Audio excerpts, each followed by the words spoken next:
এটি হচ্ছে ডিম তরকারি। মশলা ভাজা হয়ে গেছে, এখন আলু দিয়ে দেব। এই যে আলু রেডি। তারপর ঝোল দেবো, তারপর ডিম দিয়ে তরকারি জাল দিয়ে নামিয়ে ফেলবো।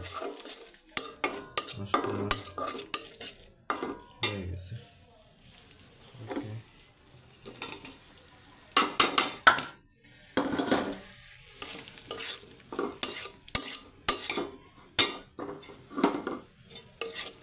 সুস্বাদু ডিমের তরকারি। ধন্যবাদ সবাইকে।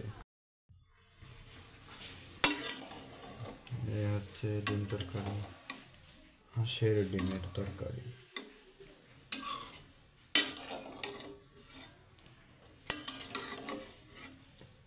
আরও কিছুক্ষণ পরে নামাবো। এখন আরও জাল দেব।